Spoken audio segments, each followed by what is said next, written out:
Tenemos ya a nuestra primera invitada, la ministra María Abraham Pérez, a quien le damos la más cordial bienvenida. Ministra, gracias por estar con nosotros. Y bueno, cuéntanos cómo ha sido estos primeros 20 días en el gobierno de Guillermo Lasso. Ayer tuvieron un gabinete ampliado, así que cuéntenos las novedades. La escuchamos. Buenos días, Verónica. Buenos días, Milton. Muchísimas gracias por el espacio y buenos días a todos quienes nos escuchan. Sí, el día de ayer tuvimos nuestro primer gabinete ampliado en el cual pudimos pasar revista de cómo está cada uno de los ministerios, conocer cuáles son los hallazgos y los planes de mediano plazo para cada una de las carteras de Estado. Revisamos a detalle el código de ética que ustedes saben fue expedido por el presidente a través de un decreto ejecutivo, el decreto ejecutivo número 4, y uno de los elementos que se plantea dentro del decreto ejecutivo es la transparencia como uno de los baluartes de la administración de este gobierno, del encuentro en el cual queremos pues que toda nuestra gestión sea pública, sea transparente, que tanto los medios como la población en general conozcan los detalles de todo cuanto estamos haciendo. En el caso específico de educación, pues pudimos compartir con todo el gabinete cuál es el avance en vacunación. Como ustedes saben, los docentes están ya en un plan de vacunación muy avanzado. Cerca del 90% de docentes recibió la primera vacuna y estamos avanzando rápidamente en las segundas dosis, cada día avanzando en un mayor número de docentes para ya pues aplicar esa segunda dosis a todos quienes recibieron la primera. Revisamos también las cifras alarmantes y preocupantes que tenemos de diagnóstico del abandono escolar o de la exclusión educativa, que todavía son estimaciones, pero ya dan cuenta de un trabajo muy grande que vamos a tener que realizar para llamar nuevamente a los estudiantes hacia el sistema educativo, además de tener la encuesta elaborada por UNICEF con el Ministerio de Educación, en donde se estimaba 90,000 estudiantes que posiblemente habían dejado de asistir a clases a distancia. Tenemos el dato de que 108,880 estudiantes que estaban matriculados no entregaron el portafolio o no pudieron ser contactados con un docente. Esto también es un indicador de un incremento importante de esta cifra. Y también informamos sobre el estado de la infraestructura educativa a nivel nacional. Luego de una actualización del diagnóstico, podemos confirmar pues que tenemos de las cerca de 14,000 instituciones educativas fiscales a nivel nacional, 2,136 en buen estado, 1,953 en mal estado, 7,748 en un estado regular. Y sí tenemos algunas, Verónica, que están en un estado muy deteriorado, que van a requerir de una intervención mayor. Se trata de 81 instituciones educativas a nivel nacional. Importante ese reporte, ministra, gracias. Y bueno, muy interesante esa evaluación de los primeros 20 días. Y algo que ha marcado un hito en esta pandemia justamente es este retorno progresivo y voluntario a clases. ¿Cuál es su evaluación, ministra, de los planteles que ya han regresado a clases de manera presencial, tanto en la sierra como en la costa?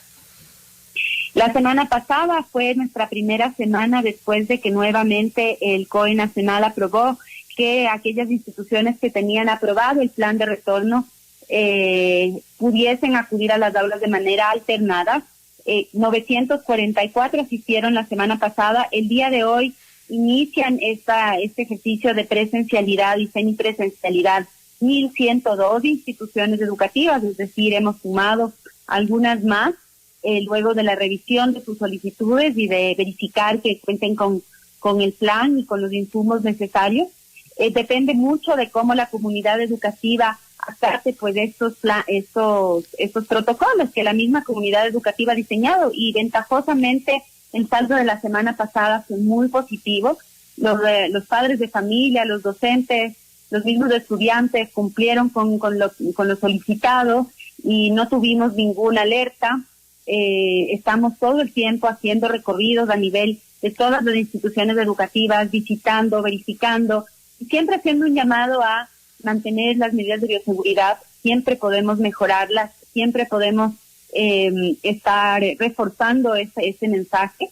y también reforzando el mensaje de que los docentes que ya tienen que ir a su segunda dosis visiten la página del Ministerio de Salud Pública y el Consejo Nacional Electoral para ver el día que les ha sido asignado para recibir esta segunda dosis y acudan a los centros de vacunación. Es parte de nuestra responsabilidad para poder volver a tener esta normalidad a la que quisiéramos retomar una vez que se haya controlado del todo esta pandemia. Por supuesto, la ministra, de las unidades educativas que han retornado, ¿cómo se está haciendo el control, por ejemplo, en protocolos de bioseguridad para que no existan casos de contagio y, de ser el caso, que haya un tema de contagio y tienen ya igualmente protocolos establecidos para quizás hacer cuarentenas, o cómo se ha mapeado eso? Así es. Sí, bueno, los protocolos para prevenir el contagio son adecuados a cada una de las instituciones educativas, depende de cómo es su infraestructura y el número de estudiantes.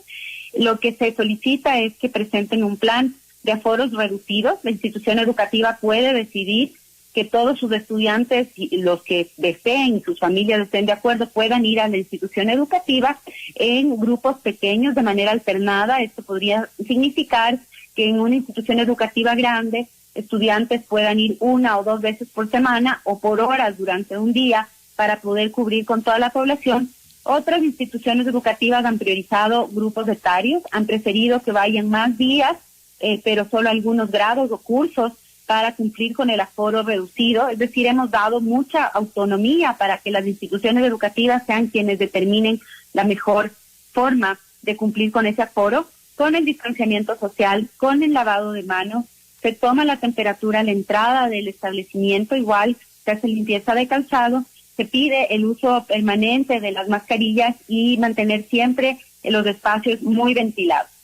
Si es que un estudiante o una docente o cualquier personal administrativo de la institución educativa si muestra algún síntoma o ha estado en contacto con una persona que tiene COVID, se solicita que no acudan a la institución educativa, reporten de manera inmediata y se establece un cerco epidemiológico. ¿Qué quiere decir esto? Que todos los niños que estaban en el grupo de contacto con esta persona pasan a clases en la casa nuevamente, educación a distancia, durante 14 días, y el 15º día se hace un examen para verificar que no exista ningún tipo de contagio. Adicionalmente, el Ministerio de Educación y el Ministerio de Salud, con sus distritos, se desplazan de manera inmediata a la institución educativa a hacer una inspección presencial. Y también hacemos inspecciones aleatorias, sin ninguna alerta, para poder estar verificando de manera continua el cumplimiento de estas medidas. Bueno, importante conocer todos esos protocolos de seguridad que se manejan, que están establecidos para que también los padres puedan estar tranquilos si es que deciden enviar a sus hijos a las clases. Ahora, ministra, ¿qué pasará con las entidades educativas restantes que no han presentado estos protocolos, o quizás quienes sí han presentado pero todavía no se animan a este retorno presencial? Así es, la verdad es que la gran mayoría de instituciones educativas a nivel nacional, tenemos un poco más de 16,000 instituciones educativas entre públicas, municipales, fiscomisionales y particulares. Más de 15,200 han entregado este plan, pero el plan no siempre solicita el retorno. Tenemos activada una plataforma en donde cada institución educativa sube a este espacio virtual su plan y puede actualizar.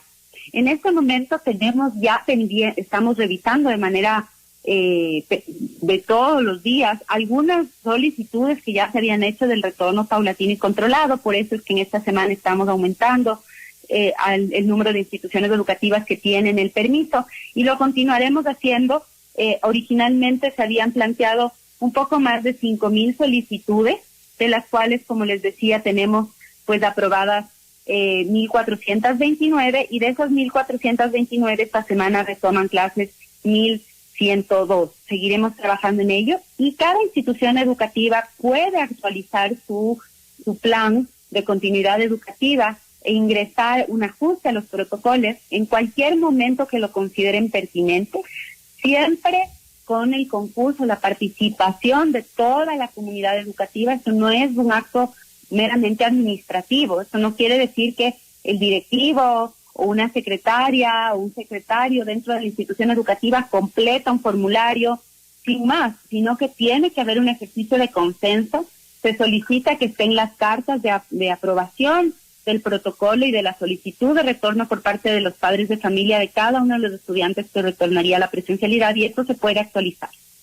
Muy importante conocerlo, amigos. Son las 7:30. Estamos dialogando con la ministra de Educación, María Brown. Ministra, sobre, el tema de la nivelación de los estudiantes, el tema del aprendizaje, todo eso ha sido mermado por esta pandemia.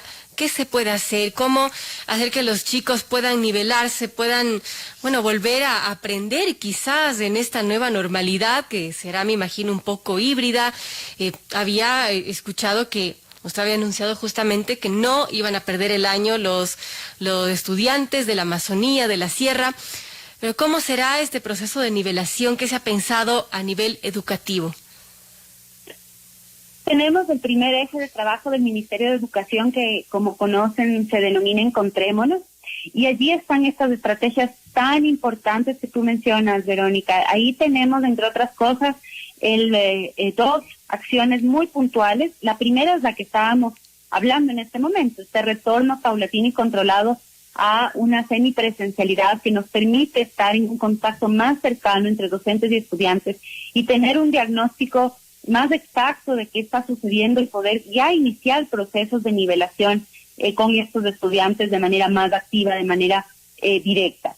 Pero también vamos a trabajar en la estrategia de censo o de brigadas nacionales censales para poder conocer dónde están los niños, dónde están los jóvenes en edad escolar, si están asistiendo a clases a distancia, si no lo están haciendo, si están en trabajo infantil. Este sábado justamente celebramos el Día Mundial contra el Trabajo Infantil, que también sabemos que ha aumentado durante esta pandemia. Y esto se denominará, en estas brigadas se denominan puntos de reencuentro. Esta semana ya iniciamos con los pilotajes tanto de los aplicativos para registro de voluntarios como el aplicativo que se va a utilizar para hacer la encuesta en 40 puntos de reencuentro en Cayambe, Archidona y Puerto Quito. Esto nos va a permitir ajustar la metodología, a ver si tenemos que hacer alguna modificación a las preguntas o también a la metodología de estos puntos de reencuentro para poder iniciar el proceso a nivel nacional. Contaremos con puntos de reencuentro en al menos un punto en cada una de las parroquias del país y solicitaremos a las familias que acudan con sus hijos de manera ordenada. Publicaremos el cronograma en un periodo de muy poquito tiempo para poder hacer el recorrido participativo y pasar por este censo que nos va a permitir iniciar el proceso de nivelación, que sería la tercera acción. Y el proceso de nivelación lo que consiste en identificar el nivel educativo de cada persona, cómo han avanzado, cuáles son sus principales brechas y establecer planes individualizados para este ejercicio de nivelación que es tan importante para reducir las brechas entre quienes han tenido más oportunidades y quienes no las han tenido por falta de conectividad o por falta de un dispositivo móvil o por estar en zonas muy alejadas en donde tampoco han podido tener un contacto con un docente. Entonces, estos primeros encuentros, van a ser como una especie de censo a los estudiantes y también van a poder evaluarlos, ver cómo está su nivel educativo, ministra. Así es. Perfecto. Ahora sobre, igual, lo que mencionábamos, los chicos de la Amazonía, de la Sierra, no van a perder el año. Explíquenos cómo es eso, porque quizás para muchos se les cumplió el sueño de toda su vida, ¿no? De que no se va a perder el año. Cuéntanos cómo se decidió esto y, ¿qué esperar el próximo año? ¿Qué retos importantes se vienen? Nosotros vamos a expedir esta semana unos lineamientos para que se comprenda bien el alcance de esto. Esta medida parte de un ejercicio de adecuación del proceso educativo a una emergencia. Todavía estamos en una emergencia sanitaria y en educación no ha sido la excepción. Y ustedes saben, hay estudiantes que no han podido contactarse, no han podido avanzar en su proceso educativo, no por una decisión propia de cada uno de ellos, sino por el contexto, porque se han visto obligados a dejar de estudiar.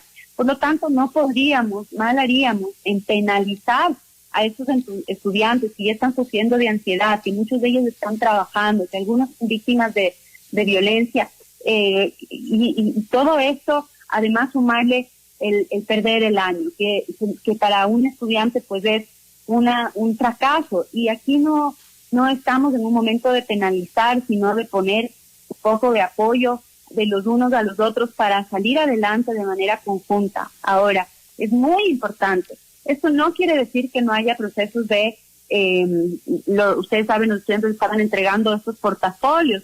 Ellos tienen que completar los portafolios, deben entregar trabajos de recuperación en aquellas asignaturas en donde no han podido alcanzar las metas establecidas. Y aquellos estudiantes que nos están escuchando, pero que son aquellos que tienen más privilegios, que han podido estar en contacto con sus docentes a lo largo de todo el año lectivo, que han podido de una manera distinta, pero mejor que en otras circunstancias del país, continuar con su proceso educativo. Ellos tienen este privilegio, y con este privilegio también viene una responsabilidad. Y su responsabilidad es poner lo mejor de sí, el mejor esfuerzo para avanzar en este proceso educativo por su propio beneficio y por también el beneficio de la comunidad en su conjunto. Esta es su responsabilidad. Entonces, que no se entienda que no pérdida de años significa no vamos a hacer trabajos de recuperación, no vamos a tener que hacer ninguna evaluación. Al contrario, todo esto continuará y tenemos que revisar pues el desempeño de todos los estudiantes y sobre todo apoyar a quienes no han tenido ese privilegio. Algo muy importante, ministra. Y bueno, tenemos unos retos interesantes para lo que se viene en los próximos meses. El gobierno de Guillermo Lasso está al menos a toda marcha con este plan de vacunación. Y le pregunto, ¿cómo visualiza el próximo año lectivo que se viene, al menos en la sierra? ¿Ya podría ser quizás todo presencial? ¿Nos podríamos imaginar algo así o todavía es muy pronto para imaginarlo? Tenemos que ir haciendo una evaluación de casi todos los días para ver cómo va avanzando la situación epidemiológica, pero también cómo vamos avanzando en el proceso de vacunación, que es solamente una de las medidas que debemos tomar para controlar esta pandemia. Hemos conversado extensamente con la ministra de Salud sobre esto y no pensamos que septiembre vaya a ser un nuevo inicio de año con una normalidad como la conocíamos antes. Honestamente, creemos además que no sería lo óptimo y lo adecuado. Después de una pandemia como esta, tenemos que recoger los aprendizajes y también innovar, actualizar el sistema educativo, flexibilizar las modalidades. Entonces, en septiembre nos estaremos enfrentando a modalidades híbridas, como tú lo planteabas, es decir, una mezcla entre presencialidad y trabajo a distancia, en donde podamos todavía mantener algunas medidas de bioseguridad, pese a avanzar mucho en la vacuna. Ustedes conocen muy bien que de todas maneras las vacunas lo que hacen principalmente es reducir nuestro riesgo de morir a causa del COVID o de complicaciones a causa de esta enfermedad. Sin embargo, no nos exime de poder, en un porcentaje menor, pero poder contagiarnos. Y además vamos a tener que en un par de años recibir un nuevo refuerzo a la vacuna. Esto exige pues que poco a poco vayamos viendo cómo avanza la situación en el mundo y tomemos decisiones en la medida que esto pueda garantizar la seguridad y el proceso de enseñanza-aprendizaje de los estudiantes. Muy importante, muchísimas gracias a la ministra María Brown, ministra de Educación. Lo mejor de los éxitos en esta función, ministra. Muchísimas gracias a ti y por el espacio, y como les decía, a todos quienes nos escuchan, siempre invitarles a revisar cuándo les toca su proceso de vacunación, acudir a la vacunación. Esta es una de las medidas más importantes para controlar esta pandemia. Por supuesto, con ese mensaje nos pedimos de la ministra María Brown. Amigos, son las 7:38, vamos a ir a una breve pausa y al regreso vamos a conversar de política exterior con el canciller del Ecuador, Mauricio Montalvo. Volvemos enseguida.